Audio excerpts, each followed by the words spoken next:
Every form of human anxiety, without exception, has the same root cause, not circumstance, not bad luck, not other people.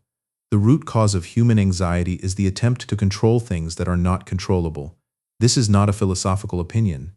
This is the foundational principle of cognitive behavioral therapy, the most empirically validated psychological treatment in the history of clinical science, with over 50 years of peer-reviewed research behind it.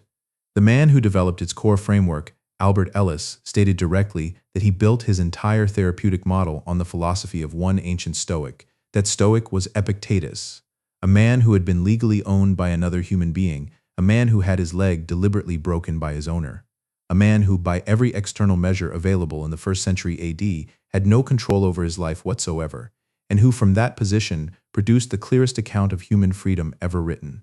The Enchiridion, Epictetus's handbook, recorded by his student Arian, opens with a single sentence, 11 words in the original Greek.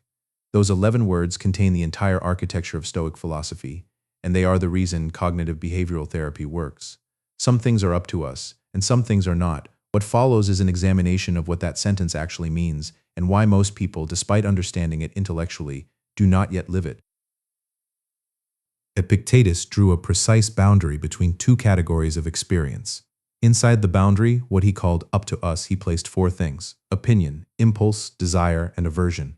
In modern psychological terms, thoughts, intentions, values, and responses. These are the elements of experience that belong entirely to the person having them. They cannot be legislated, stolen, or coerced. Even under physical restraint, a person retains the capacity to think, to choose their response, and to maintain or abandon their values. Epictetus knew this not as theory, but as documented personal experience. Outside the boundary, what he called not up to us, he placed everything else: the body, reputation, property, outcomes, other people's behavior, the decisions of institutions, the economy, health, whether effort is recognized, whether love is returned, whether justice is served. The significance of this boundary is not philosophical, it is operational. Here is why. When a person attaches their well-being to things inside the boundary, their peace becomes self-sustaining. It does not depend on external conditions remaining favorable. It does not require other people to behave in particular ways. It does not require outcomes to go as planned. It is by definition stable because the things it depends on are fully within that person's control. When a person attaches their well-being to things outside the boundary, their peace becomes permanently contingent. It can be removed at any moment by forces that have no obligation to accommodate them. The promotion that doesn't come, the relationship that ends, the health that fails, the recognition that never arrives. Every one of these is capable of destroying the peace of a person who has placed their peace there. This is the mechanism of anxiety, not the external event, but the placement of well-being in territory that the external event can reach. A 201 study by Harvard psychologists Matthew Killingsworth and Daniel Gilbert, which tracked the real-time mental states of over 15,000 people across 80 countries, found that people spend approximately 47% of their waking hours thinking about something other than what they are currently doing, mentally elsewhere, and that this mental time travel, specifically worrying about outcomes they cannot control, was the single strongest predictor of unhappiness in the dataset. Stronger than income, stronger than health, stronger than relationship status, 47%. Nearly half of every waking hour spent in the territory Epictetus called not up to us. But the dichotomy of control has a dimension that most explanations of Stoicism omit entirely, and it is the dimension that makes the philosophy genuinely difficult, rather than merely intellectually elegant. Most of real life does not fall cleanly into either category. Most of real life falls into a third space, partially controllable situations where the boundary between what is yours and what is not requires precise, honest examination. This is where the philosophy either becomes useful or becomes an excuse for passivity, and Epictetus drew the line with surgical precision.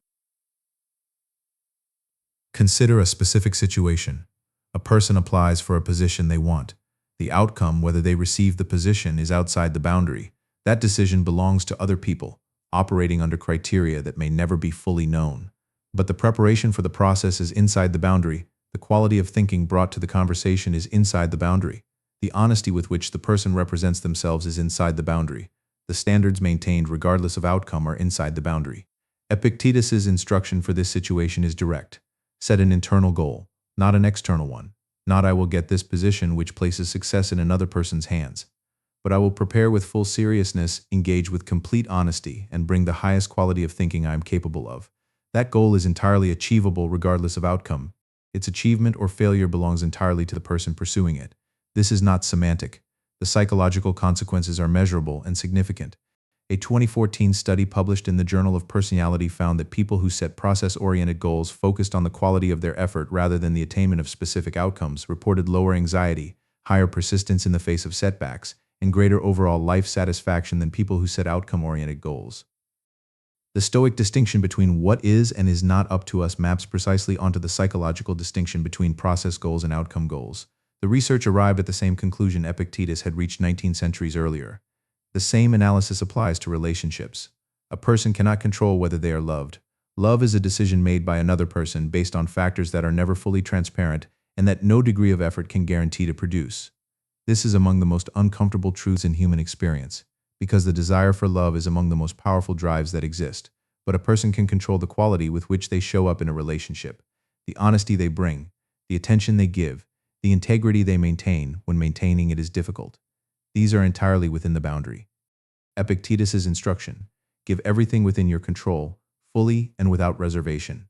Release the requirement that a specific response follow from it, not because the response does not matter, but because requiring a specific response from another person is a form of dependence that damages both the person requiring it and the relationship it is supposed to serve. Marcus Aurelius expressed the same principle from the perspective of governance. He wrote in the Meditations, "Receive without pride, relinquish without struggle. Do the work, hold the outcome loosely." This is not emotional detachment. This is the most mature form of engagement available to a human being.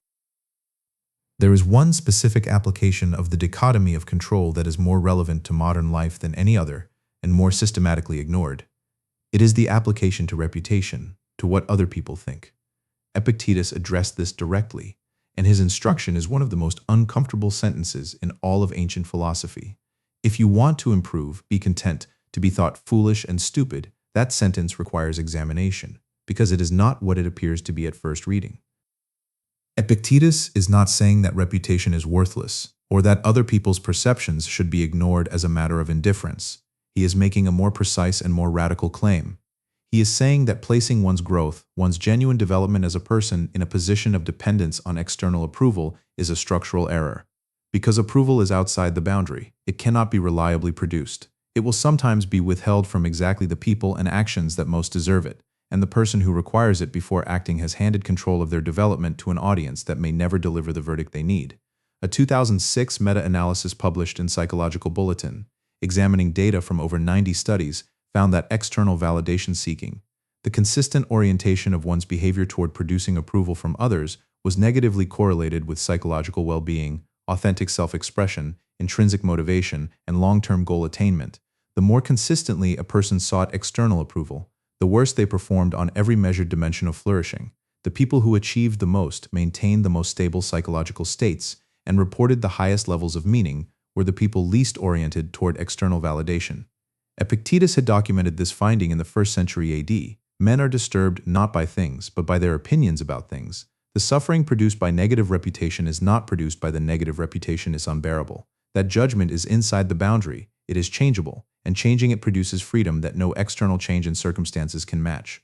Marcus Aurelius privately wrote this: "I have often wondered how it is that every man loves himself more than all the rest of men, but yet sets less value on his own opinion of himself than on the opinion of others." Read that sentence at full speed and it passes without registering. Read it slowly. Every man loves himself more than he loves others, and yet trusts others' opinions of him more than his own. That is the precise mechanism of the approval trap, and Epictetus's solution is not to stop caring about others entirely. It is to stop giving their opinion of you jurisdiction over what you do, what you pursue, and who you are becoming. Their opinion of you belongs to them. Your growth belongs to you. These two things should not be in the same sentence. The dichotomy of control is not a passive philosophy. It is an active analytical practice, applicable to any specific situation producing stress, anxiety, or paralysis. The practice has 3 steps. Step 1. Name the specific thing producing the distress. Not the general category, the specific thing. I am anxious about this conversation. I'm afraid of this outcome. I'm suffering because of this person's behavior. Name it precisely. Step 2. Apply the boundary. Is this inside or outside the circle? Is this something that can be changed by your thoughts, choices, or actions, or is it determined by factors external to you? Be honest. Most people misplace things, claiming that external outcomes are within their control when they are not. or claiming that their own responses are beyond their control when they are not. Step 3. For whatever is inside the boundary, act fully, immediately, with complete commitment. For whatever is outside the boundary, release the requirement that it cooperate with your preferences. Not because it does not matter, because requiring its cooperation is a cost you pay entirely in mental energy, and that energy is needed for what is actually yours. Seneca wrote, "We suffer more in imagination than in reality. The anxious mind generates suffering in advance of events, during events, and after events. The Stoic practice of the dichotomy of control localizes suffering to the actual moment of the actual event, and only if that moment genuinely requires it. The elimination of anticipatory and retrospective suffering alone would recover the 47% of waking hours that the Harvard research found being spent in unproductive mental time travel." Epictetus never owned a house. He owned almost nothing material throughout his life. He was exiled by an emperor who feared the power of his ideas. He died in a small city in Greece, teaching philosophy until the end. He left behind a handbook, 53 short chapters, the most widely studied philosophical text in the history of Western military academies, used to this day at West Point, the U.S. Naval Academy, and military institutions across Europe. Because the people who train individuals to function under maximum pressure, under conditions where anxiety, uncertainty, and the absence of control are not occasional inconveniences but permanent operational realities, found that Epictetus's framework was the most effective psychological tool available for producing clarity under stress. 2,000 years, one principle, confirmed across philosophy, psychology, and military science. Some things are up to you, everything else release it. One thing that is currently outside your circle, that you are currently treating as though it were inside it. Leave it in the comments. And if you like this conversation, make sure to like this video and subscribe. Next, we'll talk about the man who took Stoic philosophy into the most physically extreme conditions of the 20th century, a U.S. Navy pilot, 7 years in a North Vietnamese prison. No books, no colleagues, nothing but the philosophy he had memorized before his plane went down. James Stockdale. And what he found when the philosophy was tested against conditions no classroom had ever prepared anyone for. See you in the next one.